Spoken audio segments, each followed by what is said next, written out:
One of my jobs, among other things, is to equip men for ministry.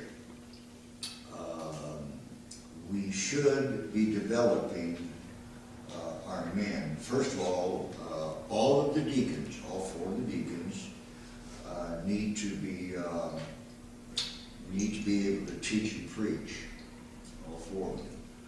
They're ordained, and if something happens to me suddenly, or if I get sick, I should be able to, and I'll have no reserve about doing that, I should be able to call on any one of them at any time. Well, sometimes I need to practice. And so our Brother Lewis will be bringing the lesson this afternoon. Because next week we won't have him, but the week after that, Brother Hunt will. By the way, Brother Hunt was supposed to have been today, but he got sick. And I knew that Lewis was ready, so he's not asked him next. But Brother Hunt, Brother Tuggle, Brother Mike will all be called on. I'm also working with Brother Dan, and he injured his back. Is the reason he's not back this afternoon. He's on pain pills and can hardly stay awake. So they went home so he could go to bed. But one of the things I'm supposed to be doing is equipping these men to be able to step up there. And so we're going to take a turn. And I want to encourage all of you to be very faithful in the afternoon. Don't stop coming just because somebody else is going to be in the pulpit. They study, they prepare. You need to hear what they have to say, just like I need to hear what they have to say. But I do want to take a few Sunday afternoons now to work with these men and allow them to study and pray and get up here, so that, God forbid, that if something happens, they can step in here. So, this is Brother Lewis's turn, and so Brother Lewis, if you'll come. I hope somebody got a picture of him. That may be the first and only time you'll see him in a tie. But doesn't he look good? Come on, give him a hand. Amen. Amen. Amen.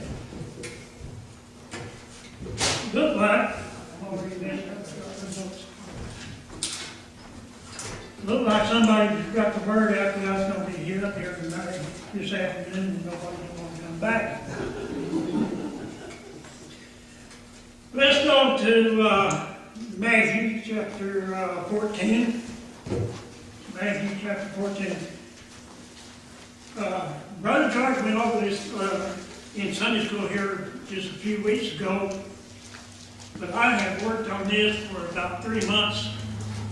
So what I'm looking at today is something that I didn't get an idea from what he done in Sunday school. Matthew chapter 14. We're going to start reading in verse 25. Matthew 14, verse 25. And in the 4th watch of the night, Jesus went unto them walking on the sea. And when the disciples saw him walking on the sea, they were troubled, saying, It is a spirit. And they cried out for fear. But straightway Jesus spoke unto them, saying, Be of good cheer, it is I, be not afraid. And Peter answered him and said, Lord, if it be thou, bid me to come unto thee on the water. And he said, Come. And Peter was come down out of the boat, or out of the ship. He walked on the water to go to Jesus.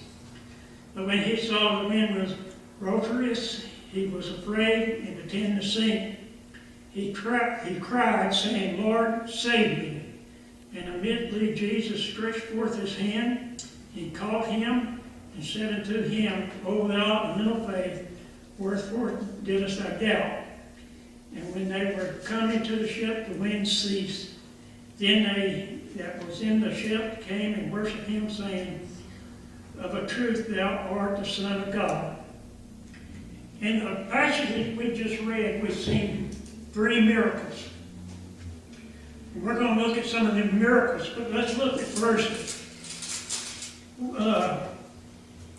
After feeding the 5,000 men, not including the women and the children, coming to approximately 12 to 13,000, Jesus sent the disciples to a ship to go to the other side of the sea. After the ship departed, Jesus went up to the mountain to pray. Now that's in Matthew chapter 14, verses 21 through 24. Now,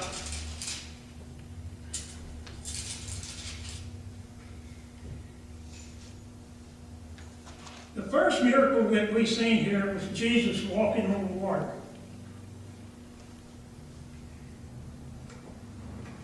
Contrary to some beliefs, he was not just walking right off the shoreline on a sandbar.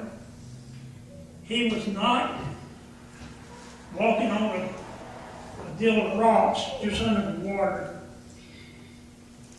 But the ship was in the midst of the sea.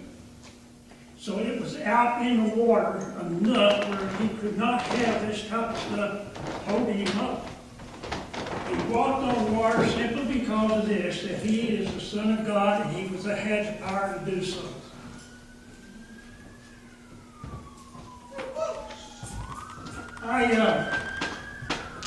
Here a few years ago, I started watching a show on TV. It's called The World's Greatest Magic Tricks Revealed. And this magician that revealed them, he had to wear a mask to protect his identity so he wouldn't get sued. And they had an announcer that announced for him. And after watching it one night, the announcer said, "Join us next week. We're going to reveal about the men walking on the water." So I turned it on the next week to watch it. It showed a swimming pool. People splashing around having fun. This magician come out, he walked up to a certain point at the swimming pool. They go to the end. He's looking out, he's really meditating on what he's fixing to do. So finally he put that first step into that water and he didn't tumble in head first. And he walks across the swimming pool. Then they take a break, and then when they come back, the first thing they said was this trick is never done live, always on camera. Now that should tell us something right there. What they do is that the ones in the pool, they work for them.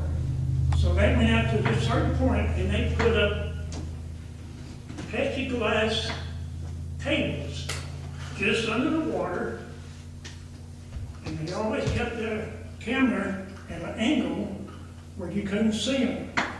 That's how men walk on the water. Walking on something else other than the water.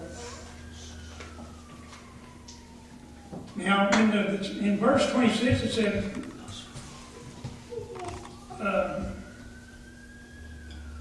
when the disciples saw him walking on the water, they was troubled.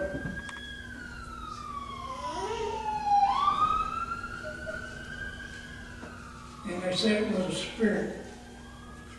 Now, we would think that them being with Jesus, walking with him, and being with him and being taught by him, that they would be able to recognize him. But let's look at some of the things that might have affected their ability to do this. Let's look at how they spent their day. They was up early. They walked everywhere they went. They went on top of the mountain with Jesus and the crowd. They fed the disciples. They fed the crowd, 12 to 13,000. Then they took up the fragments that was left, 12 baskets full. And then after that, they went down to the boat. They got in the boat. There was rowing. They got out in the midst of the sea. They started fighting the storm. They had little or no sleep or rest. So one thing that might have been attributed to it was that they were just tired and exhausted. And when they seen him walking on the water in darkness, they was frightened. Now we know that Jesus in the Bible is called, he's the light of the world. And we probably have all seen pictures of him where they would look like there was a glow around him. So with that, I can just picture this. As he's walking from in the darkness,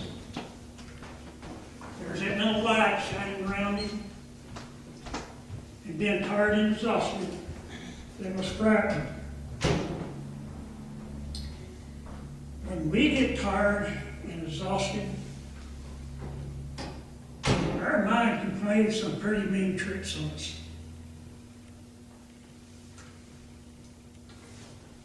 I remember a time when we was up in Colorado, we was coming home. And, we had a 4-day weekend coming up. I got me a 4-day pass. And so we'd come down and spend some time with Mom and Dad. But I couldn't leave until after I got off of work, which was 5 o'clock.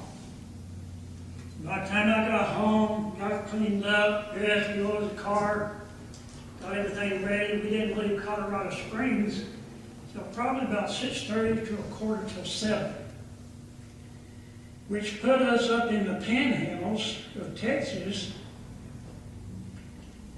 on the road between Dumas and Amarillo, way early in the morning. Chris was asleep, her son was asleep, I was the only one awake.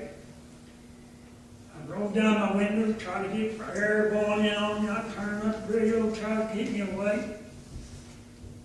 I was going across there, driving along, and all of a sudden in front of the car, there appeared a man, and I ran over him.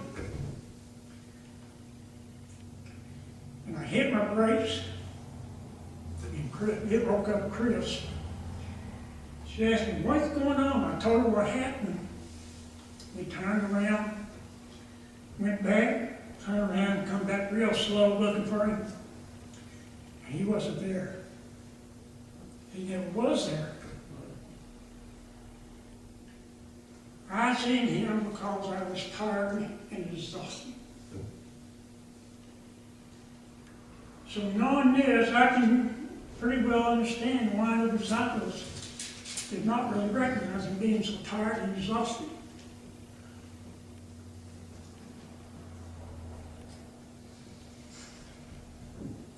But then Jesus said in verse 27, be of good cheer, it is I, be not afraid.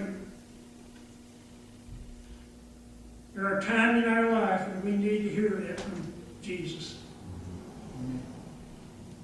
There are times in our lives and things that we face where we need to hear him say, be not afraid.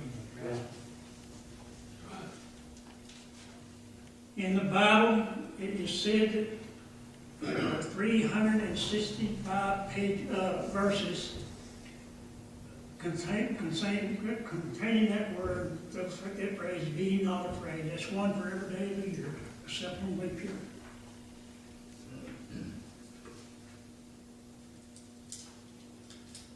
Then in verse 28 it says, and Peter answered him and said, Lord, if it be thou, bid me to come unto thee on the water. The second miracle here is Peter temporarily walking on the water. Now we probably have all heard that old saying, think before you speak. Sometimes Peter didn't think before he spoke. Sometimes he spoke without thinking, and some we do.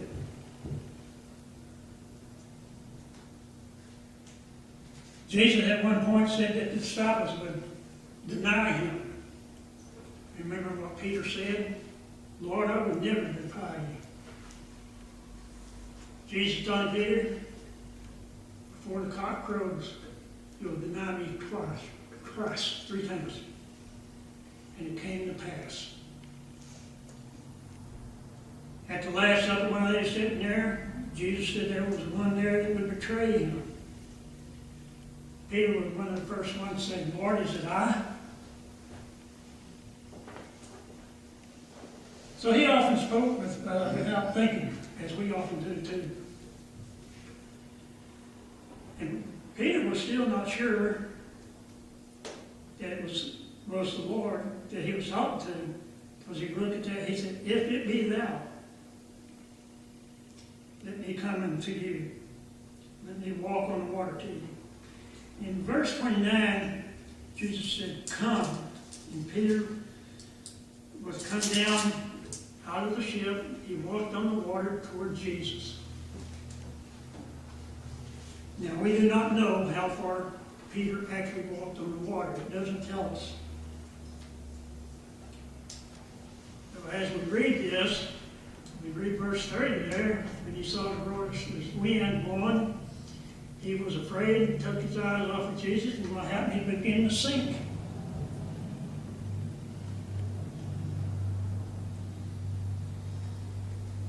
When we take our eyes off of Jesus, we begin to sink.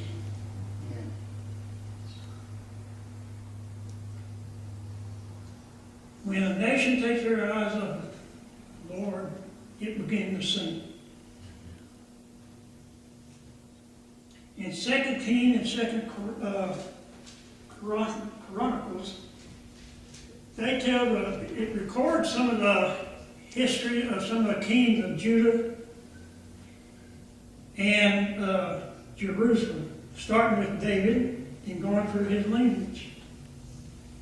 And as we read them books, we can find out, if we really pay attention, there was two different kinds of kings. There was a king that followed after God and kept his commandments. And then there was kings that did not follow God. They followed a strange God and did not keep God's commandments. And it affected the nation. And the kings that followed God and kept his commandments, other than in David's period, there was basically peace. David was at war, and he was always at war. And when they was at war, they won most of them, the battles. The people had peace. The land was fruitful. God blessed the people, and they was happy. When the king followed strange gods, there was war, their cities, their walls was destroyed, the people was taken into captivities at one time up to 70 years. The people suffered, and they was unhappy. I'll read you a verse out of Proverbs. Proverbs 29 in verse 2. When the righteous are in authority, the people rejoice. But when the wicked brethren rules, the people mourn. Now,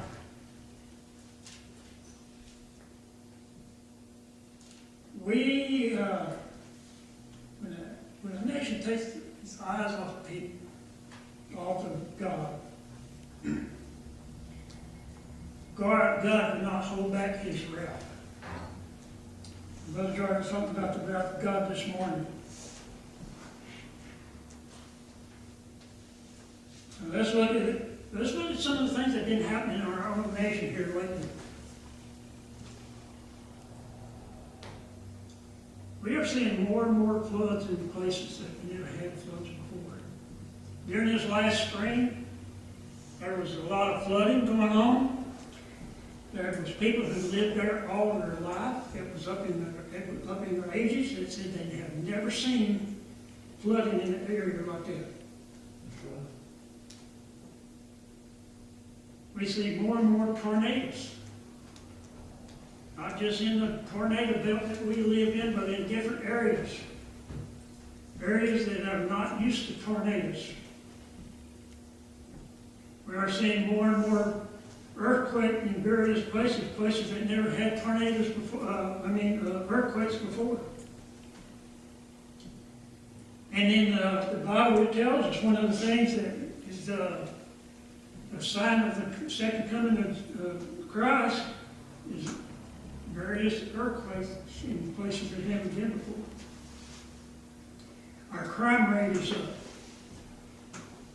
We have more people in our prison system in the United States than any other nation.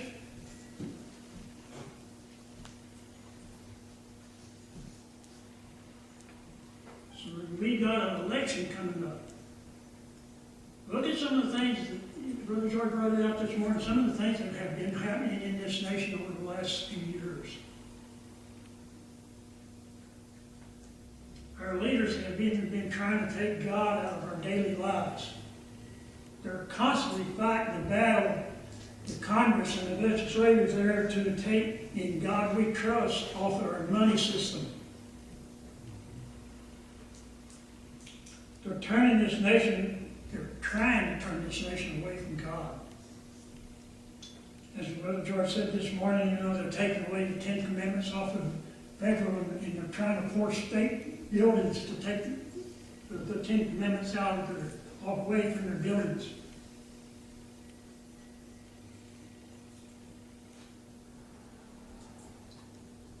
We got one person that is running for our president. I'm not going to mention no names, but she has already said this: if I am elected, Christians is going to have to change their way of beliefs. They're going to have to follow our laws, and that's it. And she had already said that before. And God will not hold back his wrath against the nation that tries to get away from him. Now we're reading verse 32. And when they came into the ship, the wind ceased. The third miracle we're going to look at is the calming of the sea. In Mark chapter 4, verse 36 through 39, we can read about Jesus and the disciples being in a boat when the storm came up and the waves filled the ship. Jesus was in the ship, asleep on a pillow. The captain of the ship kind of woke him up and said, "Don't do you not care if we perish?" Jesus said, "Oh, ye of little faith," and went on up to the ship. He stretched out his hand. He said, "Peace, be still." And the sea was calm and the storm was gone.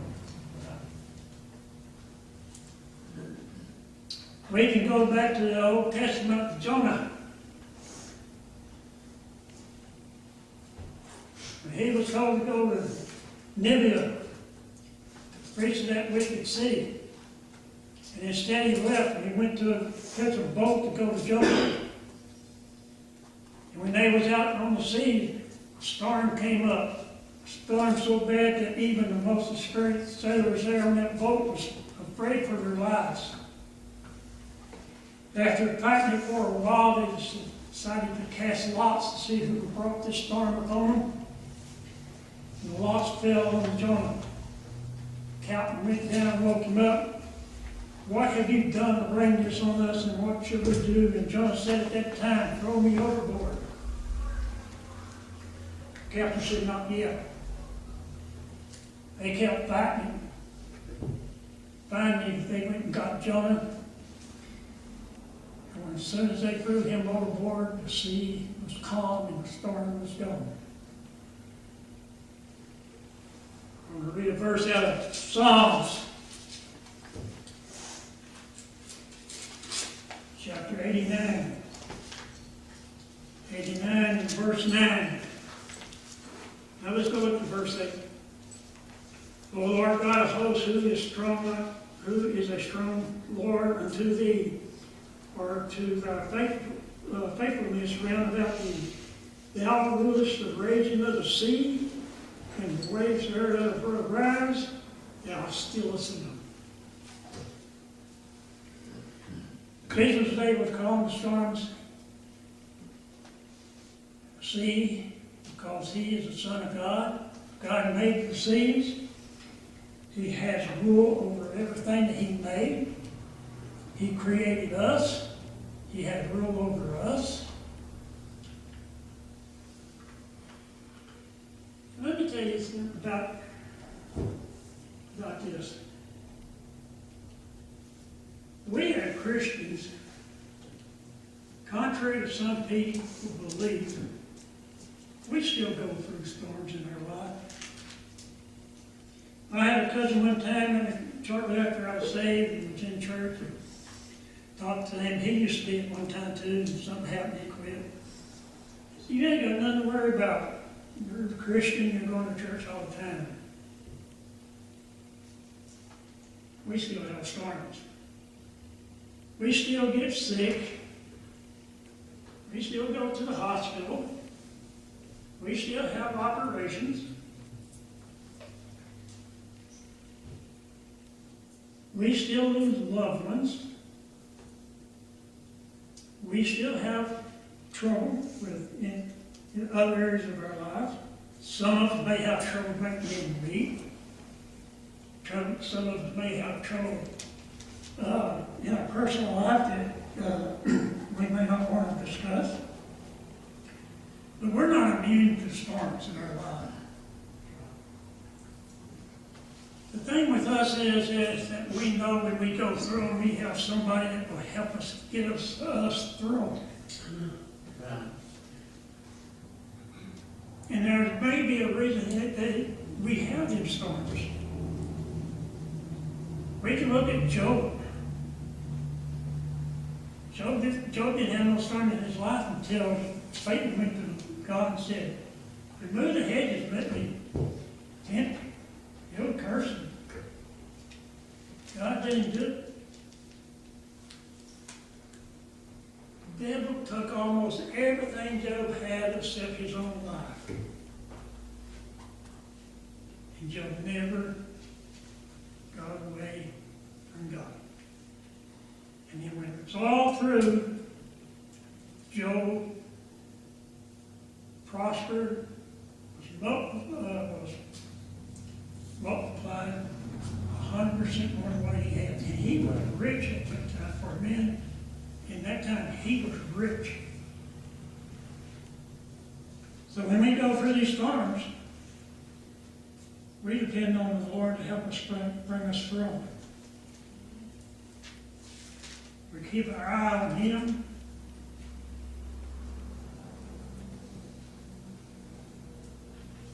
And we trust in Him. He will bless us. Now, how can we apply this to our lives today?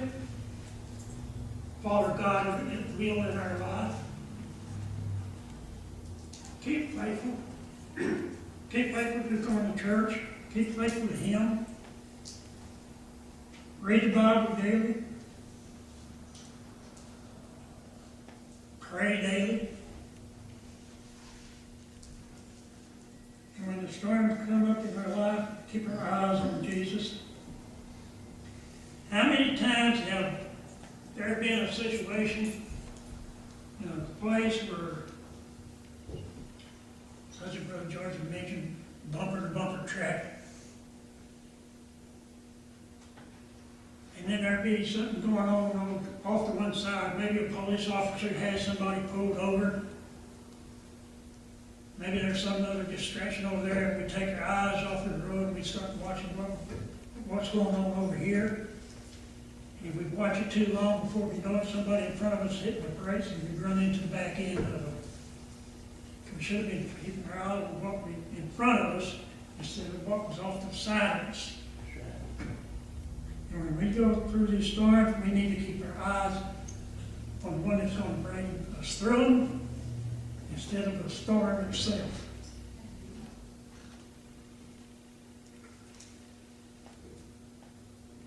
I want to tell you this story my daddy told me one time.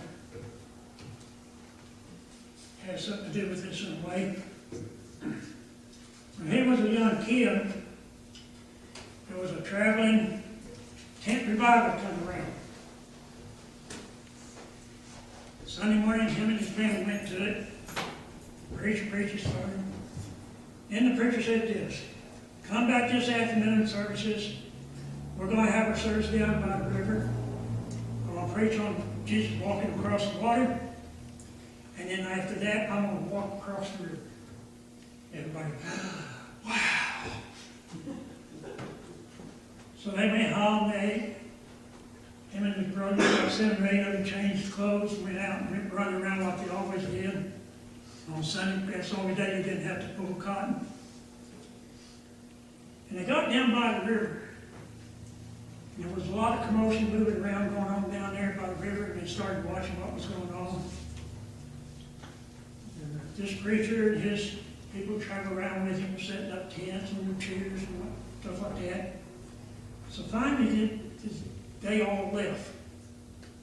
You know, while later, my dad and them went down there, and then they left, went back home. Well, that night, when they went back to the meeting, preacher preached on Jesus walking across the water.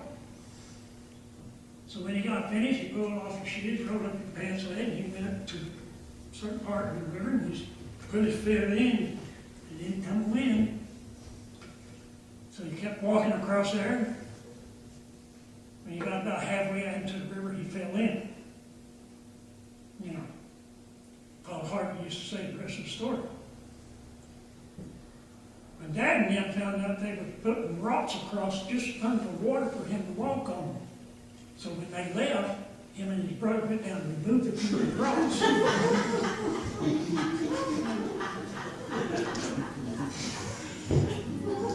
That's got to be a moral in that somewhere for Georgia.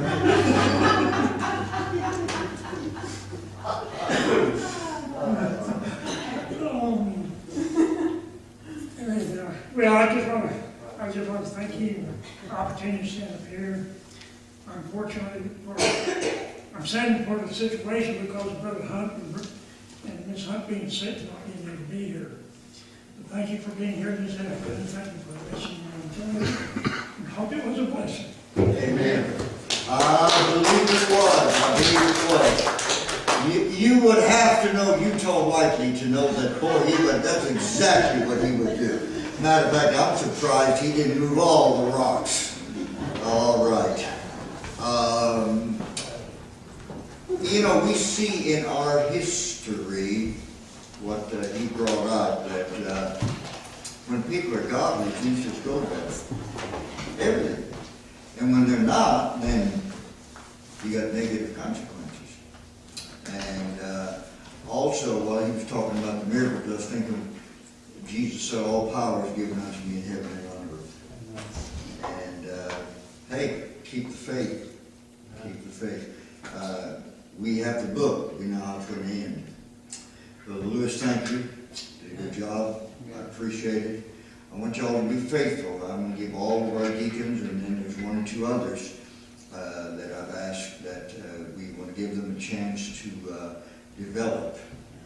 And this is a part of what we need to be doing forward with our church. And so, God forbid, but you know, like he said, life goes on even for us. And so, I want to make sure that our men are ready if and when the time ever comes. So.